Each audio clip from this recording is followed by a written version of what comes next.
Stop right there. Hands up. What are you wearing on your chest? I'm exercising. My hands are up. Please stay calm. Do not touch that vest. Keep your hands where I can see them. I'm compliant. I am unarmed. Please reassess the situation. Perception is a powerful and dangerous mechanism. It filters the world around us, telling us what is safe, what is normal, and what is a threat. But what happens when that filter is cracked? What occurs when split-second misjudgments, fueled by deep-seated bias, hijack the mechanisms of law enforcement? You are about to hear the breakdown of a morning that nearly ended in an irreversible tragedy. This was not a response to an active crime scene. This was the terrifying collision of unfounded assumptions, a panicked emergency call, and a poorly trained patrolman pointing a loaded service weapon at a decorated military veteran who was simply exercising in his own neighborhood. Before we dive into the psychology, the tactics, and the constitutional fallout of this harrowing encounter, take a moment to drop a comment below. What state or country are you tuning in from today? We constantly review the comments to see where our community is growing. Hit that subscribe button, settle in, and let us break down how a routine morning run turned into a masterclass in survival. The air in Maplewood Ridge was bitter and heavy. It was 5:30 in the morning, and a dense, blinding autumn mist had settled over the sprawling lawns and quiet avenues of the affluent, predominantly white suburb. For Marcus Vance, the biting cold was a welcome sensation. Marcus was a 42-year-old resident of the community, a former Navy special warfare operator who had transitioned into a high-level security consulting role for the federal government. He did not run to lose weight. He ran to maintain the elite physical standard that had kept him alive overseas. To simulate the grueling conditions of his past deployments, Marcus wore a customized Titan fitness-weighted rig.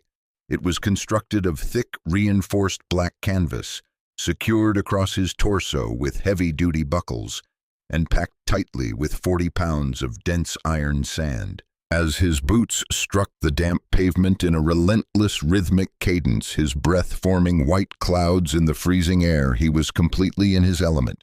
He was finding peace, but peace is entirely subjective. Behind the insulated glass of a sprawling two-story colonial home, a resident stood holding a cup of coffee, staring out into the gloomy morning. As Marcus jogged past, the resident did not see a neighbor committed to his health. They did not notice the expensive running shoes or the steady, disciplined form of an athlete. Through the distorting lens of preconceived bias, the resident saw something entirely different. They saw a heavily muscled black man navigating their exclusive subdivision before dawn. Their eyes locked onto the bulky black canvas straps stretching across his chest, and their imagination immediately filled in the blanks with catastrophe. Fear overtook logic. The resident reached for their smartphone and dialed emergency services, setting into motion a sequence of events that would nearly cost a man his life. When the dispatcher answered, the caller's voice was laced with urgent anxiety. They reported a massive, suspicious individual sprinting down Willow Creek Drive. The caller emphatically stated that the man was wearing some form of military tactical armor and looked incredibly dangerous, adding the fatal assumption that the individual absolutely did not belong in that neighborhood. 2.5 miles away, Officer David Hayes was idling on his patrol cruiser. Hayes had been a sworn officer for barely 3 years. He possessed no military background, no advanced tactical experience, and his personnel file already contained quiet notes regarding his inability to manage his adrenaline during high-stress encounters.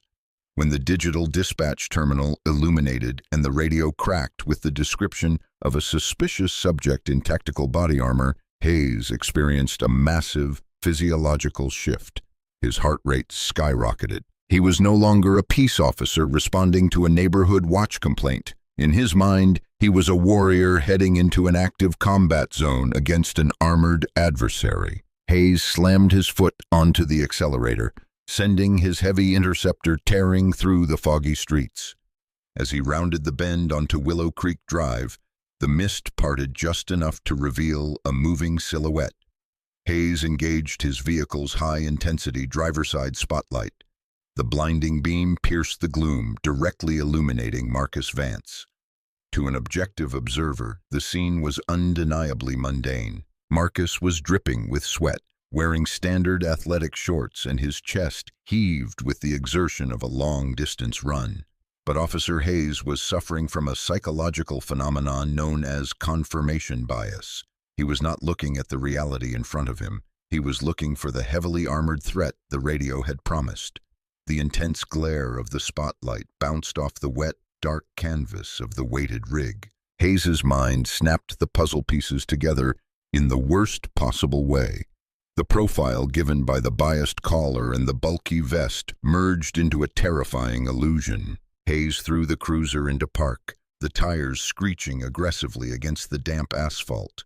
Driven entirely by panic, he instantly forgot years of academy training. He did not utilize the engine block of his vehicle for ballistic cover. He did not maintain a safe distance.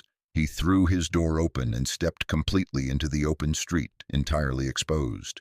Before he even had proper footing, Hayes unholstered his standard-issue firearm, pushed it out with trembling arms, and aimed the glowing night sights directly at the center of Marcus's chest. He screamed at the top of his lungs, demanding the runner freeze and throw his hands into the air. His voice was completely unhinged, cracking under the immense weight of unmanaged terror. Marcus stopped instantly.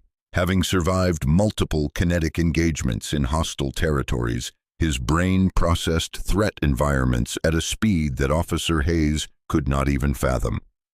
Marcus did not focus on the shiny badge pinned to the officer's chest. He focused on the critical data points of survival. He registered the officer's widened, unblinking eyes, a classic symptom of tunnel vision. He noticed the severe trembling in the officer's forearms, but the most horrifying detail was the officer's right hand. The index finger was not resting safely along the frame of the weapon. It was slipped entirely inside the trigger guard, hovering millimeters away from engaging the firing mechanism. In a fraction of a heartbeat, Marcus realized that he was not facing a malicious executioner, but rather a terrified, highly reactive rookie who was one loud noise away from a negligent discharge. If Marcus attempted to comply with standard civilian instincts, if he tried to slowly reach for his waist, to unclip the vest and prove it was just exercise equipment, the terrified officer would interpret the movement as a draw for a hidden weapon. The result would be fatal. Compliance, in the traditional sense, was a death trap. Instead, Marcus decided to take complete psychological command of the terrifying space between them. He employed a technique of absolute kinetic stillness. He slowly, deliberately raised his empty hands until they were parallel with his shoulders, keeping his elbows soft and his palms facing outward. It was a stance that offered total visibility while projecting zero aggression. Furthermore, Marcus knew he could not drop to the ground as commanded. The 40 pounds of shifting iron sand strapped to his core would cause him to stumble, forcing his hands downward to brace his fall. To a cop drowning in fight-or-flight adrenaline, a sudden downward movement of the hands was the universal signal of an impending attack. "Listen to me closely," Marcus stated. His tone was astonishingly level, deep, and utterly devoid of panic. He did not ask why he was being stopped. He delivered a cold, undeniable reality check. Your weapon is off safe, and your finger is resting heavily on the trigger. That sentence struck Officer Hayes like a physical shockwave, creating massive cognitive dissonance. In his short career, Hayes had encountered people who fled, people who argued, and people who cried. He had never held a man at gunpoint who stared back down the barrel and calmly offered a critique of his firearm's safety. It completely shattered the mental image of the aggressive, tactical suspect. But instead of letting logic take over, Hayes retreated further into his fear. He screamed for Marcus to shut up and dropped to his knees, taking a frantic, staggering step backward. Creating distance instead of holding ground is a universal sign of an officer who feels entirely overwhelmed. Marcus kept his eyes glued to the shaking front sight of the pistol. "I cannot drop to my knees," Marcus replied, pacing his words with rhythmic precision so the hyperventilating officer could process them. I am wearing a heavily weighted fitness rig. It is filled with sand. I am unarmed. You are pointing your service weapon at a neighbor out for a run. He used precise clinical language to force the officer's brain to engage its analytical centers. But Hayes was too deep in his own hallucination. He looked at the thick canvas straps, and his mind conjured an entirely new nightmare.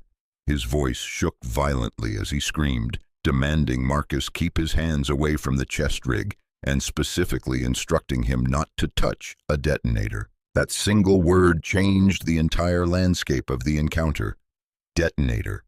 The officer did not just think Marcus had a concealed firearm. He genuinely believed he was aiming his gun at a walking explosive device. Marcus knew that if he coughed, if he shivered in the freezing fog, or if he broke his rigid stance by an inch, he would be shot. He ceased all verbal communication. He slowed his heart rate using tactical breathing techniques, minimizing the rise and fall of his chest. He became a monument in the mist, feeling his authority dissolving into the fog. Hayes made a catastrophic tactical error. Still aiming his weapon with a trembling right hand, he reached his left hand up to his shoulder microphone and keyed the emergency channel. Breathless and frantic, he broadcasted that he had a non-compliant, heavily armored subject and explicitly warned dispatch of a potential explosive vest, calling for every available unit to roll to his location. That radio transmission altered the fabric of reality for every cop in the district. This is a phenomenon known as contagious panic. The backup units tearing through the city were no longer responding to evaluate a suspicious person call. They believed they were arriving to neutralize an active terrorist threat. Marcus heard the radio traffic echoing in the quiet street. He knew the next 2 minutes would be the most lethal of his life. When the cavalry arrived, the collective adrenaline would skyrocket, and the chance of a fatal misunderstanding would multiply infinitely. He could not reason with Hayes, so he decided to speak to the future. He focused his eyes on the glowing lens of the officer's body-worn camera. Projecting his voice with the clarity of a man delivering a sworn deposition, Marcus began to dictate his own defense. "For the purpose of the record," Marcus announced, his voice slicing through the growing wail of distant sirens. "My name is Marcus Vance. My legal residence is 3 blocks away on this street. I am unarmed. I am wearing a Titan brand weighted training vest. I am offering 0 physical resistance." By stating his exact address and the specific commercial brand of his workout gear, Marcus was legally dismantling the original caller's biased assumption.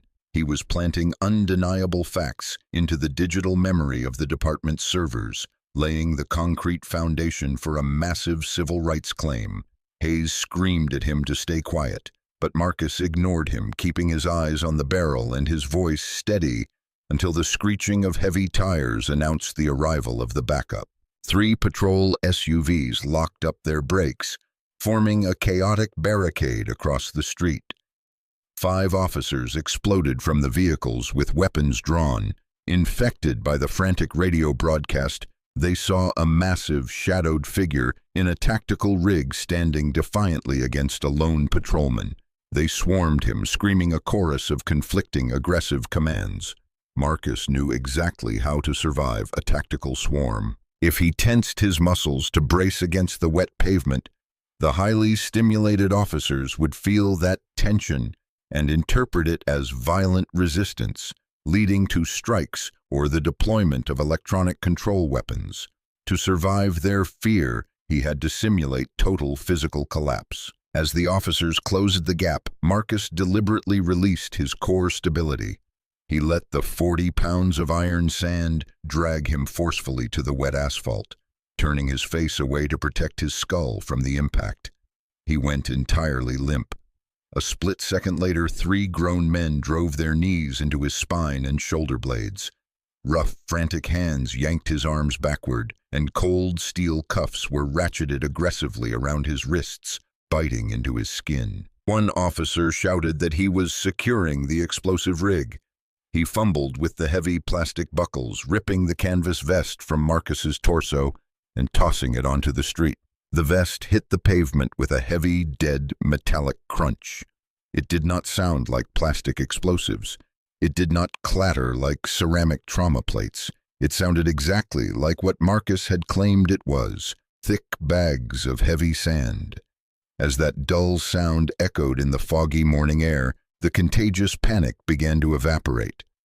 The brutal takedown was over, and a chilling, uneasy silence settled over the flashing lights. Standard operating procedure for a suspected explosive device dictates an immediate evacuation and the deployment of a bomb squad. But when the shift supervisor, Sergeant Reynolds, arrived moments later, his decades of street experience instantly told him the scene was a localized disaster. He stepped out into the strobe of the cruiser lights. He saw his officers standing in a tense circle around a handcuffed man lying in a puddle. And he saw the supposed bomb sitting harmlessly on the yellow median line. Reynolds ignored the warnings of his junior officers to stay back.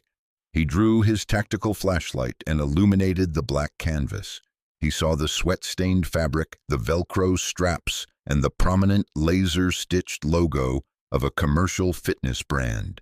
He bent down, grabbed the shoulder strap, and hoisted the rig. The shifting sand groaned inside the compartments. Reynolds dropped it back to the ground with a disgusted sigh and turned his piercing gaze toward Officer Hayes. "What exactly am I looking at here, David?" Reynolds asked, his voice barely above a whisper, yet carrying a terrifying authority. Hayes stammered, his adrenaline crashing, trying to blame the dispatch notes and the caller's description. Reynolds cut him off instantly. He pointed at the handcuffed man dripping with sweat on the freezing asphalt. He asked Hayes a brutally simple question. If a white resident in expensive running gear was jogging down this exact street wearing that exact vest, would a firearm have been drawn? The silence that followed was deafening. The reality of the catastrophic misjudgment crushed the remaining air out of Hayes's lungs. Without waiting for a response, Reynolds approached Marcus.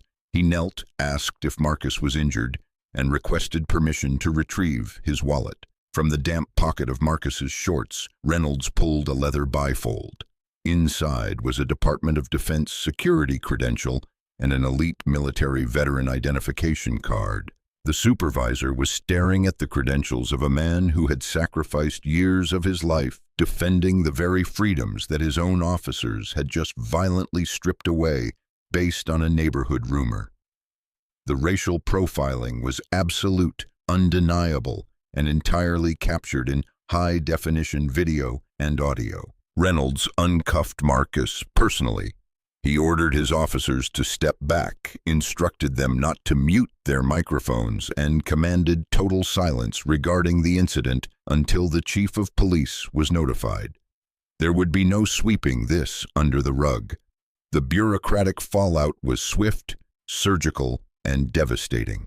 48 hours later, the city's legal department received an extensive preservation of evidence demand from a premier civil rights litigation firm. The demand outlined gross violations of the Fourth Amendment regarding unlawful seizure and the 14th Amendment regarding equal protection under the law. When city officials and risk management executives reviewed the unedited body camera footage, they were horrified. They watched a patrolman bypass every standard operating procedure to escalate to lethal threats, based solely on the color of a man's skin and a piece of athletic equipment. Worse, they listened to the stark contrast between the hysterical, hallucinating officer and the flawlessly composed veteran who meticulously narrated his own innocence. Because of Marcus's brilliant tactical stillness, the city could not hide behind the standard defense of perceived resistance or furtive movements. There was no defense. It was a textbook case of a constitutional violation born from bias. To avoid the catastrophic public relations nightmare of a federal jury trial, the city settled the civil rights claim incredibly quickly for a massive, undisclosed sum. Officer Hayes was completely abandoned by the department. He was immediately suspended and subsequently terminated for gross negligence and severe procedural failures. His law enforcement certification revoked permanently. More importantly, the lawsuit forced the agency to rewrite its emergency dispatch protocols, implementing strict new algorithms to aggressively filter and challenge suspicious person reports to prevent the weaponization of 911 calls. But the true resolution to this story did not happen in a boardroom or a precinct office. It happened exactly 1 week later at 5:30 in the morning. The bitter autumn fog once again draped over the quiet lawns of Maplewood Ridge. Breaking through the mist, maintaining a relentless, disciplined pace, was Marcus Vance. He was wearing the exact same athletic shorts, the exact same running shoes, and strapped tightly across his chest was the exact same heavy black canvas weight vest. He did not alter his routine. He refused to let the unfounded fears of others dictate his freedom. True accountability does not weaken law enforcement. It strengthens the constitutional foundation they are sworn to uphold. If you made it to the end of this incredible breakdown, we want to hear your perspective. Should the resident who made the initial emergency call face legal repercussions for instigating the encounter, or does the ultimate responsibility lie entirely with the officer's failure to assess the situation? Share your thoughts in the comments below, hit that like button, subscribe for more deep dives into the realities of modern policing, and we will see you in the next video.